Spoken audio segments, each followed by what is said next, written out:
Que la douceur de ta voix résonne en mon cœur. Et au milieu de tes voix, je viens comme un vainqueur, fidèle ami. Devant le trône de ta grandeur, je viens t'adorer, Jésus-Christ. Siégé dans la cour du grand roi, avec des vieillards et tous les saints. Jeter ma couronne, mon diadème, devant ta face, te dire je t'aime, je t'aime. Bonsoir, frères et sœurs dans le Seigneur, et bonsoir, c'est l'heure à laquelle vous nous recevez dans votre maison, comme d'habitude.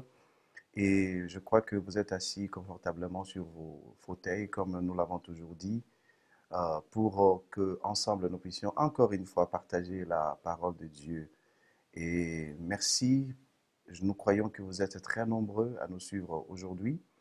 Et cette émission, comme à notre précédente émission, nous avons essayé de partager la parole de Dieu, mais cette émission s'intitule Les temps de la grâce. Pourquoi les temps de la grâce? Parce que au temps de la grâce, nous écoutons la parole de Dieu et c'est par la grâce que nous sommes sauvés et par la grâce de Dieu, nous apprenons des choses extraordinaires et par la grâce de Dieu, nous voyons des révélations qui viennent du ciel, des révélations de Dieu. Et c'est par la grâce que nous avons tout. Alors, ce n'est pas par les œuvres afin que personne ne se glorifie. Voilà pourquoi nous avons intitulé cette émission Les temps de la grâce. Les temps de la grâce, vous allez découvrir beaucoup de choses où le Seigneur va opérer des grandes choses, et gratuitement d'ailleurs, où le Seigneur va vous ouvrir l'intelligence et la sagesse et tout consort. Et dans les temps de la grâce, le Seigneur va aussi sauver ceux qui n'ont pas encore accepté Jésus-Christ comme Sauveur et Seigneur. Nous croyons qu'au temps de la grâce, beaucoup de ceux qui étaient, comme nous appelons, rétrogradés, ils vont se remettre sur la route. Le Seigneur va ramener beaucoup de gens sur le chemin afin que nous puissions tous un jour hériter le royaume des cieux. Parce que Dieu ne veut pas qu'aucun de nous ne périsse, mais il veut que tout le monde soit sauvé et parvienne à la connaissance de la vérité. C'est ce que Dieu veut. Ça, c'est notre objectif au temps de la grâce, cette émission. Alors, avant que nous puissions commencer notre émission d'aujourd'hui, nous allons prier le Seigneur. Prions d'abord. Seigneur, nous te disons merci pour ces moments agréables que tu nous accordes afin que nous puissions partager ta parole. Ta parole est la vie, ta parole est la force, la parole donne tout et nous sommes là pour écouter cette parole. La Bible dit au commencement était la parole et la parole était avec Dieu et la parole était Dieu. Elle était au commencement avec Dieu. Rien de ce qui a été fait n'a été fait sans elle. En elle était la lumière du monde. Seigneur, merci parce que nous croyons que tu vas illuminer les yeux de nos cœurs et tu vas ouvrir notre entendement spirituel afin que nous comprenions ce que tu as prévu ce soir pour chacun de nous. Dans le nom de Jésus, notre Sauveur et Seigneur, nous avons ainsi prié. Amen. Mes bien-aimés, je suis le pasteur Olivier Mondeke, je suis à Glasgow, nous sommes dans les Assemblées de Dieu et nous sommes là pour partager la parole de Dieu aujourd'hui. Nous avions commencé un thème la fois dernière et ce thème était, notre thème, c'est sauver pour servir Dieu. Donc nous sommes sauvés pour servir Dieu. Tu es sauvé pour servir Dieu, je suis sauvé pour servir Dieu. C'est un thème que nous l'avons commencé la semaine dernière. Et aujourd'hui, nous continuons avec le même thème. Alors, la semaine dernière, nous avons essayé de voir 6 catégories de personnes, mais il y a une 7e catégorie qui est une bonne catégorie, mais il y a 6 catégories qui n'est pas tellement bon et qui ne doivent pas se trouver dans la maison de Dieu. Je ne pense pas que le genre de personnes qui sont en train d'arrêter l'avancement de l'œuvre de Dieu, la propagation de l'évangile, ou bien l'appareil qui fait fonctionner l'évangile, ne doivent pas se trouver dans la maison de Dieu. Parce que nous sommes sauvés pour servir Dieu. Alors, comme je l'avais dit, nous ne devons pas apprivoiser notre salut. Ce n'est pas vraiment important que tu es sauvé et que tu ne puisses pas partager à quelqu'un d'autre qui n'a pas encore entendu parler de Jésus-Christ et qui n'a jamais fait la rencontre personnelle avec Jésus, hein, que tu restes chez toi à la maison, dis, écoutez, je suis sauvé Et je commence à prier là, je travaille simplement moi-même. Je voudrais hériter le royaume des cieux. Je ne pense pas que genre de choses ne peuvent pas être nommées parmi, surtout ceux qui sont sauvés. Alors, nous avons vu d'abord, premièrement, nous avons étudié six catégories de personnes qui étaient des personnes qui arrêtent ou bien qui bloquent l'appareil qui fait fonctionner la propagation de l'évangile ou bien l'œuvre de Dieu. Nous avons vu d'abord qu'il y avait des spectateurs. Alors, nous ne voulons pas qu'il y ait des spectateurs dans la maison de Dieu. Un spectateur, c'est celui qui vous regarde faire les choses, mais lui-même, il ne fait rien. Et puis, nous avons étudié le vétéran. Les vétérans, ce sont des gens qui, à un moment donné de leur vie, ils ont étudié, en fait, ils ont servi Dieu.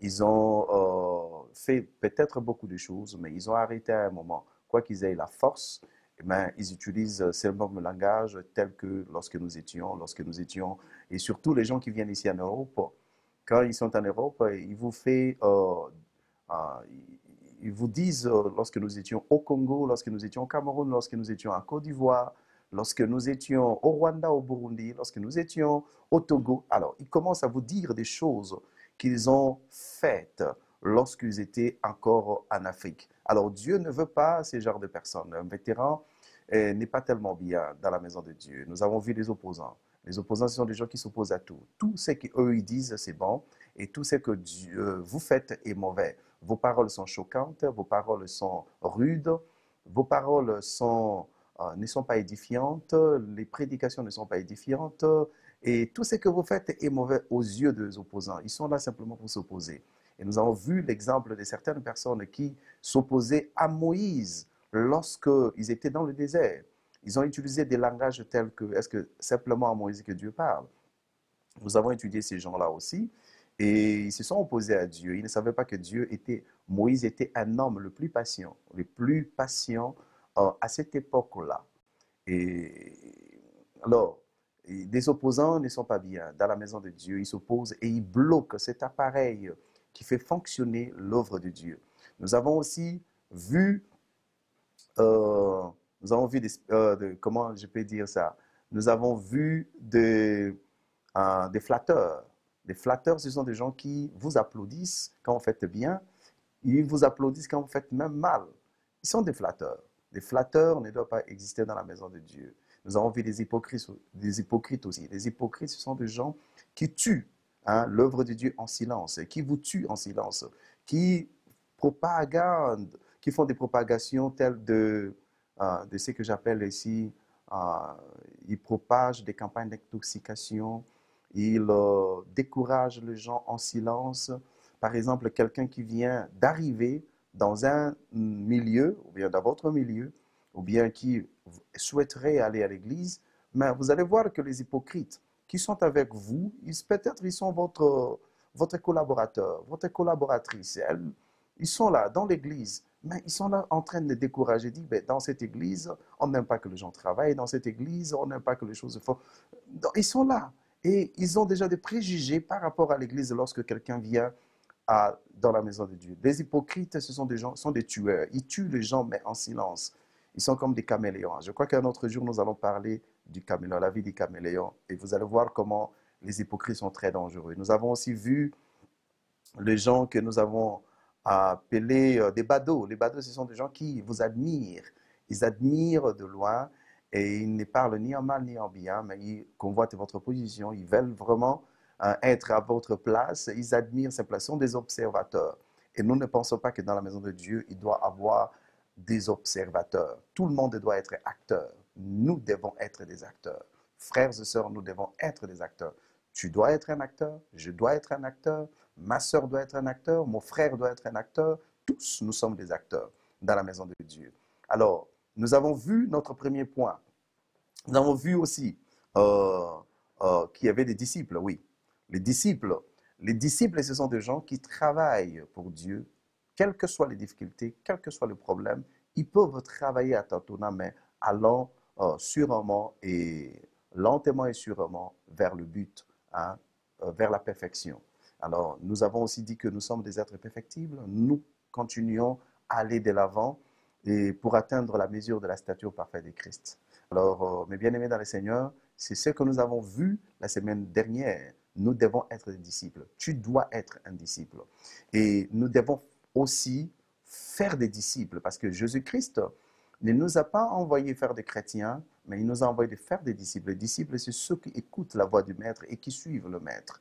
Alors, vous êtes sauvés pour servir Dieu. Le premier point que nous avons essayé de traiter la semaine dernière, c'était euh, il ne faut jamais, il ne faut jamais consulter la chair et le sang. Vous ne devez pas consulter la chair et le sang si vous voulez servir Dieu. Et nous avons vu l'exemple de l'apôtre Paul. Nous avons lu dans Galates chapitre 1, le verset 11 à 16, que nous avions lu la semaine dernière. Et vous avez vu quand l'apôtre Paul a dit que lorsqu'il a plu à Dieu de se révéler, de révéler son Fils en lui, il n'a pas consulté la chair ni le sang, et il n'est même pas monté à Jérusalem, mais il est parti en Arabie et ensuite il est rentré là où il était. Et il n'est même pas allé voir les apôtres. Il n'a pas consulté ses parents, il n'a pas consulté les gens de son âge, mais l'apôtre Paul a commencé ipso facto à servir Dieu. Alors nous croyons aussi que lorsque quelqu'un, euh, nous sommes tous des serviteurs de Dieu, comme je l'ai dit, parce que n'oubliez pas, hein, dans le livre de 1 Pierre, le chapitre 2e, et le verset 8 et le verset 9, la Bible dit, nous sommes un royaume de sacrificateurs, un sacerdoce royal. Alors, puisque nous sommes un sacerdoce royal, frères et sœurs, nous sommes tous des serviteurs de Dieu. Alors, tu ne dois pas consulter la chair et le sang, parce que si tu les consultes, tu auras, d'abord, tu verras tes incapacités, tu verras tes inhabilités, tu verras tes imperfections, tu diras que je n'ai pas étudié, je n'ai pas fait ceci, je n'ai pas fait ceci. Alors, ça serait difficile, ça serait un blocage pour toi, tu ne pourras pas travailler. Tu diras que je n'ai pas fait la théologie, je n'ai pas été à l'école de ministère, je n'ai pas fait une formation quelconque pour servir Dieu. Mais je crois,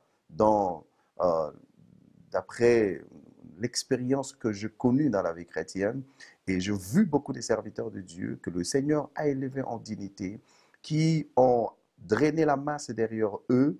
Il y en a beaucoup qui n'ont pas fait la théologie, il y en a beaucoup qui n'ont pas fait les écoles bibliques, etc. Mais nous pensons que c'est simplement la grâce de Dieu, parce que c'est le Saint-Esprit qui nous enseigne. Il est le professeur par excellence. Aussi, il ne faut pas consulter la chair et le sang.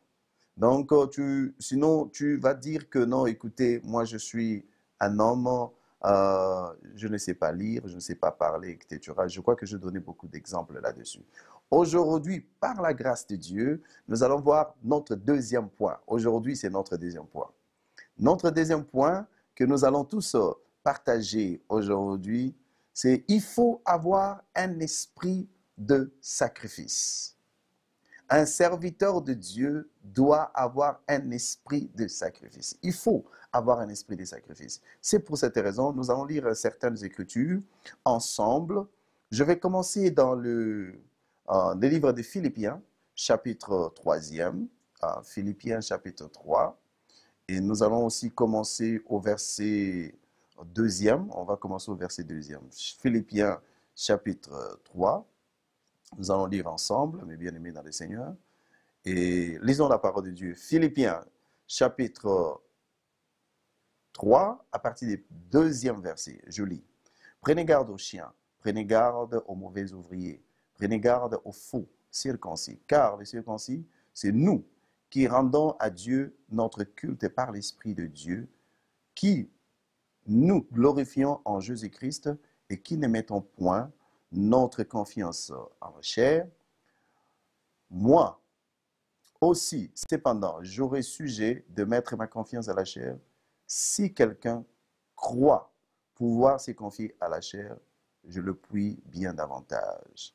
Moi, circoncis le 8e jour, de la race d'Israël, de la tribu de Benjamin, hébreu né d'Hébreu, quant à la loi pharisienne, quant aux heures persécuteurs de l'Église, irréprochable à l'égard de la justice de la loi, mais ces choses qui étaient pour moi de gain, je Je les ai regardés comme une perte à cause de Christ. Et même je regarde toutes choses comme une perte à cause de l'excellence, de la connaissance de Jésus, Christ mon Seigneur, pour lequel je renonçais à tout. Et je le regarde comme de la boue afin de gagner Christ. Ah, mes bien-aimés dans le Seigneur, ça c'est une parole très profonde lorsque l'apôtre Paul parle ici. L'apôtre Paul est en train de donner un peu l'historique de ce qu'il a été avant. Hein? Il a été avant. L'apôtre Paul, il dit qu'il y en a d'autres qui disent qu'ils sont des Hébreux, mais lui, il dit qu'il est aussi hébreu. Il y en a d'autres qui sont des Juifs, lui aussi, il était juif. Et il a dit que si les gens veulent se confier à la chair, lui aussi, il peut bien se confier à la chair. Pourquoi il dit toutes ces choses-là? Parce qu'il y a d'autres personnes qui disent que moi je suis comme ça, moi je suis comme ça, je suis chargé, j'ai beaucoup de responsabilités, je ne veux pas servir Dieu, écoutez, j'ai beaucoup étudié, tout qu'on sort. Et ils n'ont pas cet esprit de sacrifice. Mais je pense que quand vous lisez l'apôtre Paul ici, il est en train de démontrer comment il a étudié. Et rappelez-vous que l'apôtre Paul a été à l'école de Gamaliel. Gamaliel, c'était une sorte de l'université à l'époque. Et l'apôtre Paul était un homme très intelligent, très avancé. Et il connaissait la parole de Dieu. Il a dit même qu'il était beaucoup plus avancé dans le judaïsme. Et il était même plus que les gens de son âge, les gens de sa génération. Et donc, il pouvait bien assumer des fonctions, des très hautes fonctions dans le gouvernement, dans l'État, ou bien même dans ce que nous appelons les Sanhédrins. Et je pense même que l'apôtre Paul a assumé certaines fonctions dans les Sanhédrins. Mais il dit que ces choses qui étaient pour moi un gain, je les ai regardées comme une perte, de la boue, afin de gagner Christ. Aussi à cause de l'excellence, de la connaissance de Dieu. Ça veut dire qu'il y a des choses qui peuvent être des avantages pour nous. Mais si nous avons un esprit de sacrifice, nous allons regarder ces choses comme de la perte. Ce n'est pas que je dis il faut abandonner tout, ne faites pas votre travail. C'est vrai, tu dois travailler pour manger. Mais écoutez, il faut avoir un esprit de sacrifice. Un esprit de sacrifice, c'est un esprit qui veut que tu sers Dieu, que Dieu soit d'abord la première personne à qui nous devons rendre nos services. Nos services, nous devons le rendre à Dieu. Nous devons servir Dieu. Servir Dieu, même, il y a de ces moments, j'ai vu dans l'église, il y a beaucoup de jeunes gens qui sont à l'université, ici à Glasgow, là où nous sommes. Ils sont à l'université et ils quittent l'université, directement ils viennent à l'église. Il y en a d'autres qui interprètent, il y en a d'autres qui sont des intercesseurs, il y en a d'autres qui font beaucoup de choses. Mais imaginons des gens qui ont passé toute la journée, ils ont passé toute la journée à l'université. Il y en a même qui ont passé toute la journée au travail. Mais lorsque nous avons l'étude biblique, lorsque nous avons la prière, ces gens-là ne se gênent pas. Ils ne restent pas chez eux, ils viennent directement à l'église. Alors, si nous avons l'esprit, un serviteur de Dieu doit avoir un esprit de sacrifice. Il ne doit pas d'abord avoir ses propres intérêts, regarder ses propres intérêts. Parce que quand tu regardes tes propres intérêts, tu ne sauras pas servir Dieu. La Bible nous dit, c'est lui qui met la main à la charrue. C'est lui qui met la main à la charrue et qui regarde en arrière. Il n'est pas digne de moi. Alors, cette écriture que je viens de lire tout à l'heure là, c'est dans le livre de Luc. Luc, regardons, je vais essayer de lire un peu Luc. Luc chapitre 9. Nous allons lire ensemble et nous allons voir ce que Jésus a dit là-bas par rapport à ce que nous sommes en train de partager. Luc chapitre 10 et nous allons lire, nous commençons au verset 50. Nous allons lire le verset 57, à partir du verset 57. Écoute ce que la Bible dit. Pendant qu'ils étaient en chemin, un homme lui dit, Seigneur, je te suivrai partout où tu iras. Écoutez la réponse de Jésus-Christ. Jésus lui répondit, les renards ont des tanières et les oiseaux du ciel ont des nids. Mais le Fils de l'homme n'a pas n'a pas un lieu où qu'il puisse reposer sa tête. Il dit à un autre, suis-moi. Il répondit, Seigneur, permets-moi d'aller d'abord ensevelir mon père. Mais Jésus lui dit, laisse le mort enterrer, ensevelir leur mort. Et toi, va annoncer le royaume de Dieu. Un autre dit, je te suivrai, Seigneur, mais permets-moi d'aller d'abord prendre congé de ceux de ma maison. Jésus lui répondit, quiconque met la main à la charrue et regarde en arrière n'est pas propre au royaume de Dieu. Voyez, mes bien-aimés dans le Seigneur, ici, Jésus-Christ veut nous apprendre que Dieu doit toujours, Dieu d'abord, l'œuvre de Dieu d'abord. Les choses de Dieu doivent être en avant, on doit mettre ça en premier lieu. C'est pourquoi la Bible dit, tu aimeras le Seigneur ton Dieu de tout ton cœur, de toute ton âme, de toute ta pensée, et puis tu aimeras ton prochain. Donc Dieu d'abord, il faut servir d'abord Dieu. Nous devons, dans notre tête, lorsque nous réveillons le matin, nous pensons comment d'abord je vais gagner une âme. Comment je peux faire? Alors, c'est cet esprit de sacrifice-là. Je peux aller au travail. Quand je pars au travail, je sais que le travail me donnera de quoi peut-être payer mes factures, hein, payer ma maison, payer mon téléphone, payer peut-être ma voiture, etc. Mais si nous avons l'esprit des sacrifices, en tout cas, nous ferons des grandes choses. Vous savez, la première personne qui a eu l'esprit des sacrifices, c'est lui-même, hein, Dieu. Dieu. Parce que Jésus-Christ n'avait pas l'intérêt de venir sur la terre. Pourquoi? Pourquoi Jésus-Christ devait venir sur la terre? Pour faire quoi? Mais il s'est sacrifié. Il est venu. Il a laissé tout ce qu'il avait au ciel. Il a laissé la gloire. Il a laissé les anges qui les servaient. Il a laissé les 4 êtres vivants qui étaient au-devant de lui. Sur le trône central, le 24 veillants autour de lui et qui jettent leur couronne devant sa face et qui élèvent Dieu, qui disent tu es digne de recevoir. Alors que les 4 êtres vivants, ils disent Saint, Saint, Saint, Seigneur notre Dieu est saint.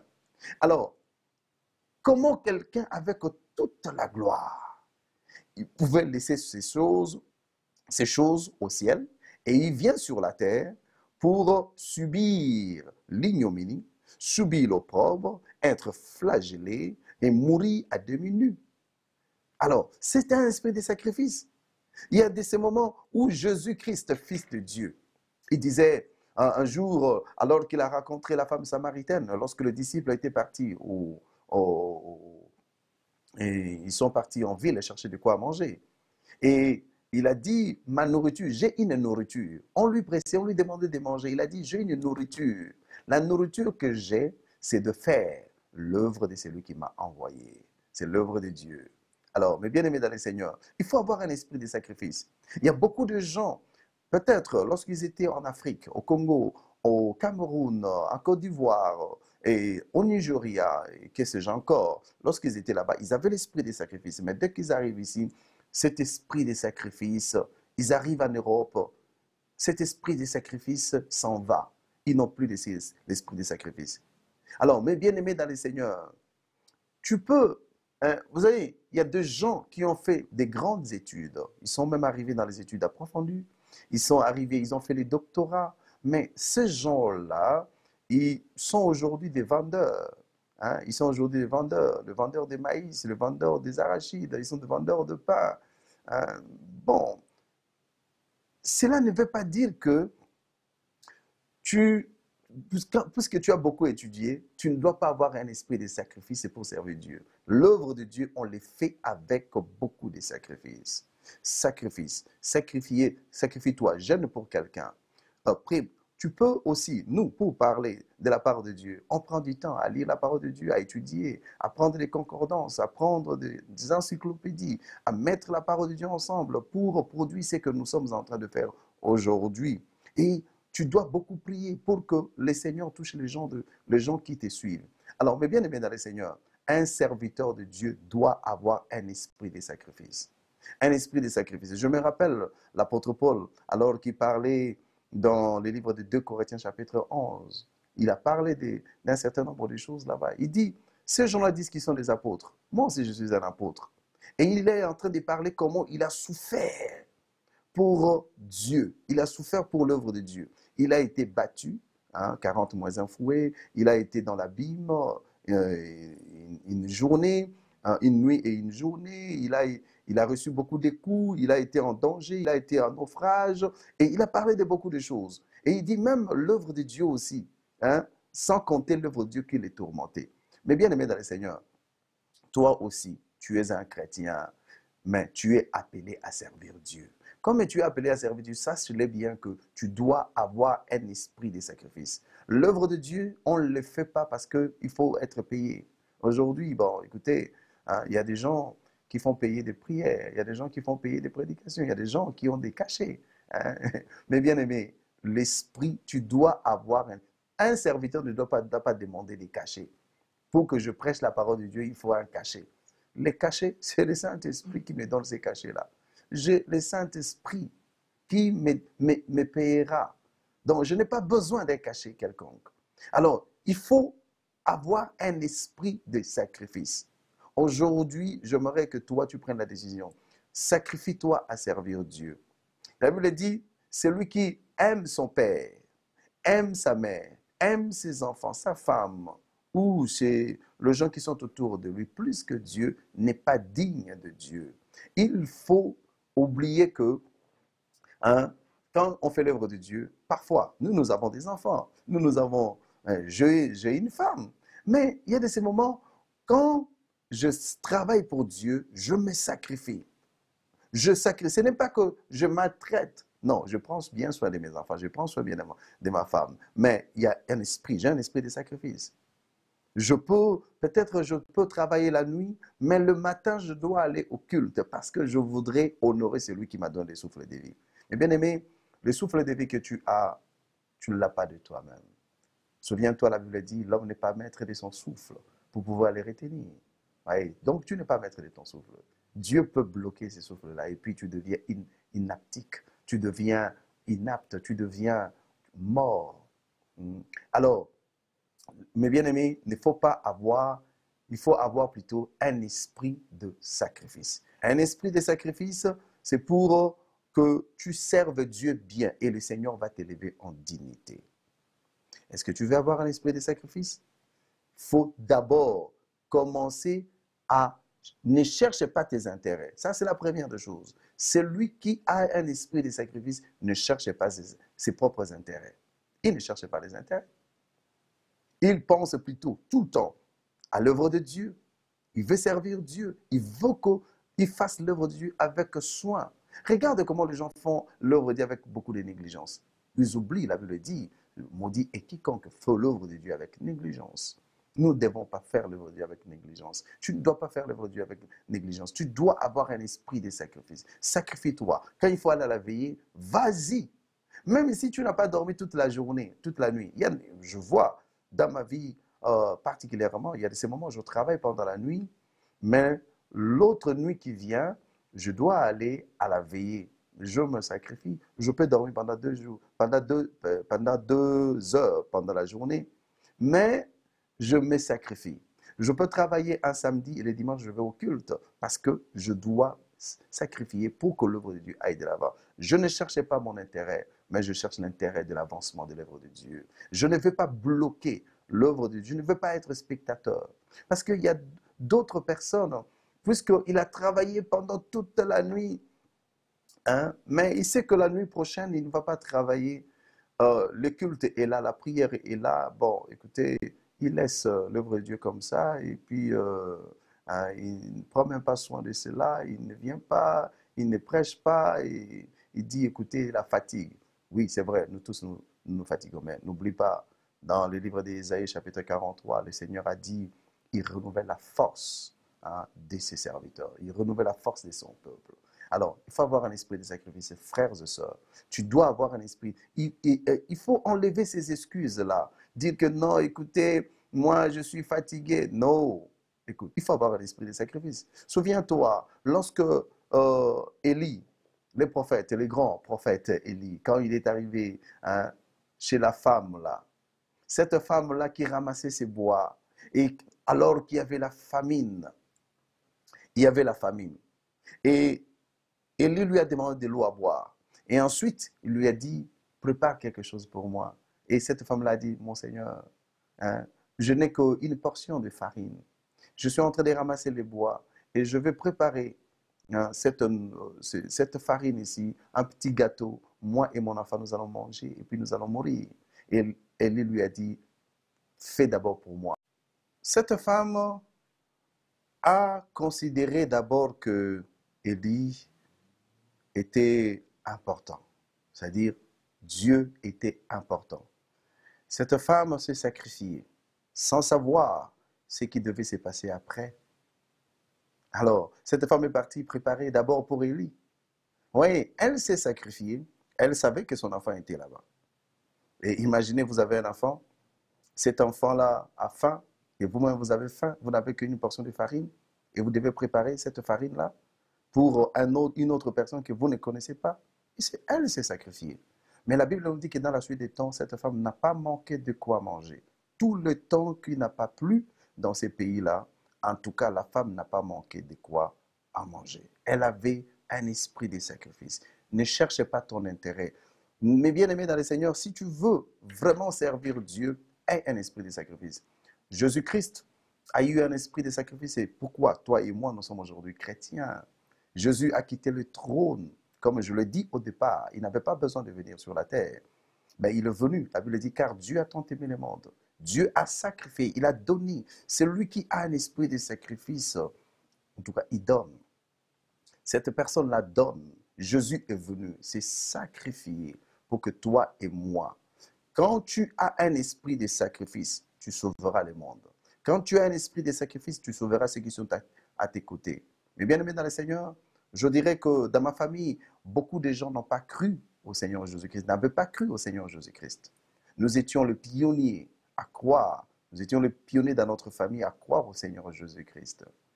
Et aujourd'hui, la quasi-totalité de ma famille est dans le Seigneur. Pourquoi? Parce que nous avons payé des prix. Il y a de ces moments où on nous privait de quoi manger parce qu'on partait à l'église. Il y a de ces moments où on nous maltraitait. Nous avions eu l'esprit des sacrifices. Il y a de ces moments où nous allions enseigner la parole de Dieu, mais quand vous rentrez comme ça, vous fermez la porte, vous devez escalader le mur pour rentrer à la maison. Il y a de ces moments, vous devez vous asseoir là pendant longtemps pour attendre quelqu'un pour venir vous ouvrir la porte. Frères et sœurs, on a payé le prix. Alors, vous devez aussi payer le prix. Un esprit de sacrifice, c'est payer le prix. Frères et sœurs, nous devons payer le prix pour l'œuvre de Dieu. Aie un esprit de sacrifice.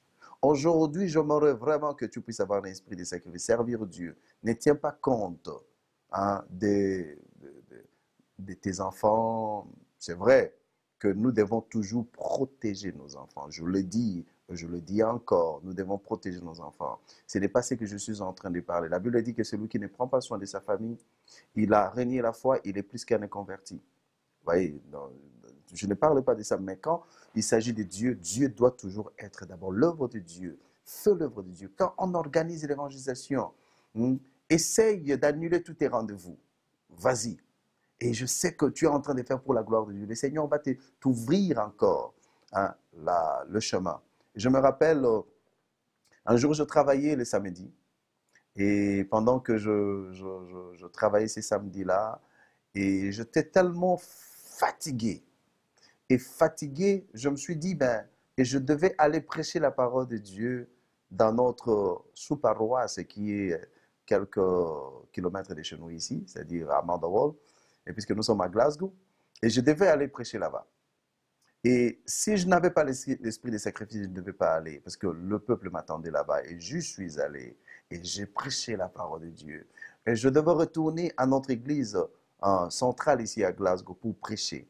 Et j'ai encore prêché. J'ai fait des prédications ce jour-là. Et comme je le fais beaucoup d'ailleurs, je fais, la plupart du temps, je fais ça. Je fais la prédication là-bas, je fais la prédication aussi ici. Mais après avoir travaillé les samedis. Et le dimanche, je devais encore travailler. Si on le rota, je devais aller travailler. Et bien aimé dans le Seigneur, si tu n'as pas l'esprit de sacrifice, tu ne peux pas faire cela. Alors, je suis allé travailler ces jours-là. Et la nuit, la personne qui était nurse in charge, c'est-à-dire l'infirmier en charge, il m'a dit, va te reposer. Et ces jours-là, quand je suis allé me reposer, je me suis reposé pendant 4 heures. Or, chose qu'on ne fait jamais. Et je me suis reposé pendant 4 heures. C'est comme quelqu'un qui a dormi à la maison. Parce que dans nos maisons, il y a des moments où nous dormons pendant 4 heures du temps et tu te réveilles le matin. Oui, donc Dieu a pu compenser mon sommeil, hein, que je n'avais pas pendant la journée. Je ne me suis pas reposé pendant la journée, mais quand j'ai eu cet esprit de sacrifice, je me suis sacrifié pour l'œuvre de Dieu. Le Seigneur a pris soin de moi. Mais bien aimé, prends soin de l'œuvre de Dieu, Dieu s'occupera de toi. Il s'occupera de ta famille. Ce n'est pas même nous qui protégeons nos familles, mais c'est Dieu qui protège nos familles. Lorsque nous ne sommes pas, nous sommes à la veille des prières, je laisse ma femme et les enfants à la maison. C'est Dieu qui prend soin d'eux. Nous prions. Le Seigneur prend toujours soin de nous. Frères et sœurs, Dieu prendra soin de toi. Parce que quand Dieu t'appelle, il a déjà mis toutes les provisions en place. Alors, quand tu prends soin de l'œuvre de Dieu, Dieu prendra soin de toi aussi. Je vais donner un exemple. Euh, Aujourd'hui, quand une femme accouche, quand l'enfant qui vient dans le monde, est-ce que l'enfant a besoin de dire que maman donne-moi à manger? Non. Dieu pourvoit déjà la nourriture dès que l'enfant est dans le ventre. Dès que l'enfant sort simplement du ventre, quand l'enfant pleure, ses premiers pleurs de l'enfant, et que la maman, hein, n'a même pas préparé, elle n'a pas le lait, n'est pas allé au shop pour acheter. Dieu avait déjà préparé. Dès que l'enfant est en train de grandir, le lait aussi, Dieu prépare déjà hein, le lait maternel, le sein de la maman. Dieu prépare. Dès que l'enfant est né, directement, l'enfant peut allaiter, peut prendre le lait de la maman. C'est ce que Dieu fait aussi pour nous, les enfants de Dieu. La Bible dit, pourquoi dormez-vous si tard? Et pourquoi revenez-vous si tôt? Hein? Vous avez le pain de peine. Oh, Dieu donne à ses bien-aimés pendant leur sommeil. Et bien-aimés, quand nous avons l'esprit de sacrifice, nous servirons Dieu. Le monde a atteint une vitesse de croisière. Nous, les enfants de Dieu, nous devons nous sacrifier. Mais bien aimé, les gens qui font des grandes choses dans ce monde, ce sont des gens qui ont un esprit de sacrifice. Les gens qui travaillent durement. Les gens qui travaillent d'arrache-pied pour arriver, pour atteindre le but. Mais bien aimé, si tu ne veux pas travailler d'arrache-pied, bien aimé, je ne sais pas combien serait ta récompense dans le royaume des cieux. Comment tu vas te justifier devant le Seigneur? Parce qu'il y a beaucoup de gens qui meurent dehors. Nous qui sommes sauvés, nous sommes serviteurs de Dieu. Nous sommes des sacrificateurs. Il ne faut pas être observateur. Il ne faut pas être badaud. Il ne faut pas être un vétéran. Aie un esprit de sacrifice. Ne cherchez pas tes intérêts. Et donne le meilleur de toi-même. Les gens qui ont l'esprit de sacrifice, ils donnent le meilleur de eux-mêmes. C'est vrai, quand on a l'esprit de sacrifice, il ne faut pas dire que, ah non, parce que l'autre n'a pas travaillé, c'est moi qui fais toujours moi. Non, toi tu fais ta part de responsabilité. Fais-le bien, fais-le soigneusement. Ne fais pas l'œuvre de Dieu hein, d'une manière bâclée, mais fais l'œuvre de Dieu soigneusement. Travaille, mets toute ton intelligence, car Dieu en a besoin. Dieu a besoin de ton intelligence. Frères et sœurs, aujourd'hui, Dieu veut que toi, tu puisses avoir un esprit de sacrifice. Un esprit de sacrifice. Les apôtres ont eu l'esprit de sacrifice. L'apôtre Paul s'est sacrifié. Et là, les apôtres, tous les apôtres d'ailleurs, Pierre, Jean, Jacques, les autres, il y en a même qui ont donné de leur vie. Vous savez, l'apôtre Jacques, le premier apôtre à être tué par Hérode, on l'a décapité, on a coupé la tête. C'est à cause de l'évangile. Ils ont été persécutés à cause de l'évangile pour que l'évangile aujourd'hui nous soit atteint, que nous puissions aujourd'hui avoir de l'évangile. Vous savez combien de missionnaires, ils ont eu l'esprit des sacrifices. Ils sont venus en Afrique. Il y en a d'autres qui ont voyagé par bateau, il y en a d'autres qui ont voyagé par avion, bien sûr. Il y en a d'autres qui sont allés dans de petits villages. Il y en a d'autres qui apprenaient des langues pour que ils ont fait vraiment beaucoup de sacrifices pour qu'aujourd'hui nous nous soyons sauvés, pour qu'aujourd'hui l'évangile nous soit atteint. pour qu'aujourd'hui, nous puissions aussi devenir des serviteurs de Dieu. Frères et sœurs, j'aimerais que tu puisses avoir un esprit de sacrifice. Il n'y a pas d'excuse. La chorale t'attend. Vas-y, à la chorale. Ne dis pas non parce que je viens de l'école. Moi, j'ai enseigné à mes enfants, les enfants que je suis en train d'encadrer, les enfants, les jeunes qui sont avec moi, j'ai enseigné à ces enfants-là. Ayez un esprit, un esprit de sacrifice. Et ils ont un esprit de sacrifice au point que le Seigneur les a toujours bénis. Hein, ils sont dans les universités. Il y en a d'autres qui vont finir l'université. Il y en a d'autres, ils évoluent. Le Seigneur le bénit. Et quand vous voyez le matériel, ce n'est pas même un problème pour eux. Parce qu'ils ont un esprit de sacrifice. Ce n'est pas la bénédiction telle que venez, vous allez recevoir la bénédiction. Non. Moi, on est en train d'enseigner les gens pour avoir cet esprit des disciples. Un esprit des disciples. David a dit, l'Éternel est mon berger. Je ne manquerai de rien. Si vous vous sacrifiez pour ces bergers-là, vous ne manquerez de rien. Il va vous conduire toujours vers le vert pâturage. Quand vous marcherez sur le vallée de l'ombre de la mort, vous ne craindrez rien. Hein? Mais bien aimé, et le bonheur et la grâce vous sera toujours, il sera derrière vous. Le bonheur et la grâce vous suivront. Alors, frères et sœurs, j'aimerais que tu puisses avoir un esprit de grâce, un esprit de sacrifice plutôt. Un esprit de sacrifice. Aie un esprit de sacrifice. Ce n'est pas en comptant sur ta femme, en comptant sur ton mari, en comptant sur ton pasteur, en comptant sur... Vous voyez aujourd'hui, l'œuvre de Dieu n'avance pas. Parce que quand le pasteur n'est pas là, tout est par terre. Si le pasteur n'est pas à la cellule, tout est par terre. Si le pasteur n'est pas à l'église, les choses ne marchent pas. Pourquoi? Parce qu'il y a ces gens-là qui bloquent cet appareil qui fonctionne, qui fait fonctionner l'œuvre de Dieu. Ils n'ont pas cet esprit de sacrifice. Mais bien aimé, l'œuvre de Dieu, on ne fait pas l'œuvre de Dieu. Une seule personne ne peut pas faire l'œuvre de Dieu. On ne peut pas faire l'œuvre de Dieu avec négligence. Comme je l'ai dit tantôt, que qui maudit et quiconque qui fait l'œuvre de Dieu avec négligence. Aujourd'hui, je voulais vous parler d'avoir un esprit de sacrifice. L'apôtre Paul, il pouvait assumer des très hautes responsabilités dans la société et être riche. Mais bien aimé, il a été riche pour Dieu. Mais toi, tu es riche pour qui? Pour les diables, pour les choses de ce monde. Mais bien aimé, nous allons tous mourir. Rappelez-vous, je vous ai dit que la mort est notre ennemi intime. La mort est notre ennemi intime. Parce que la Bible dit que le dernier ennemi qui sera détruit, ce sera la mort.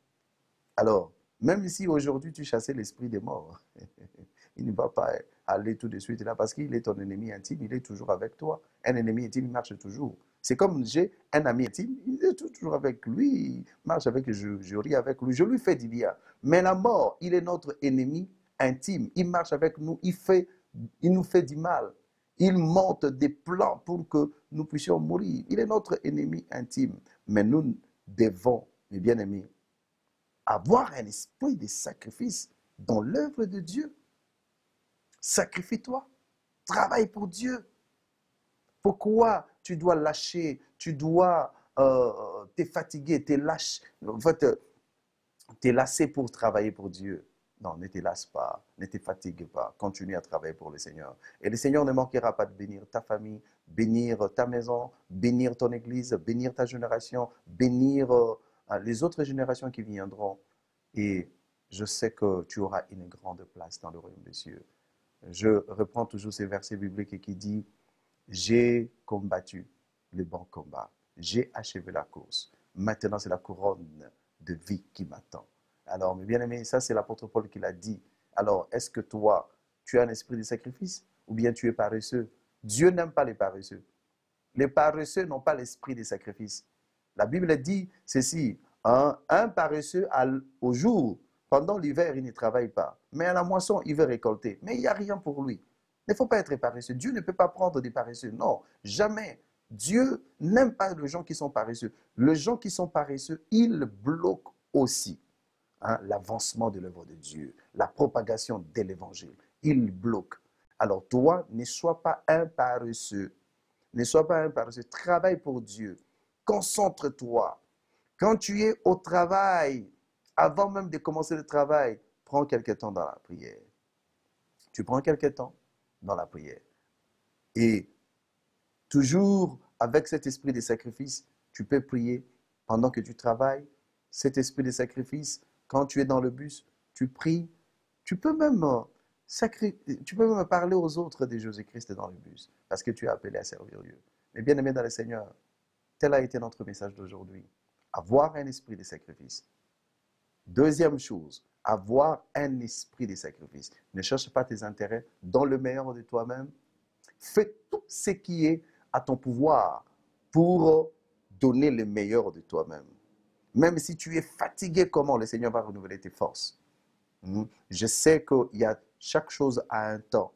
Je sais qu'on peut se reposer. Mais bien aimé, quand il s'agit de Dieu, hein, je fais tout pour que le Seigneur soit glorifié, pour que l'évangile puisse aller de l'avant. Frères et sœurs, tel a été notre message d'aujourd'hui. Tel a été notre message d'aujourd'hui, notre deuxième point sur ces grands thèmes. Hein, sauver pour servir. Il faut avoir un esprit de sacrifice.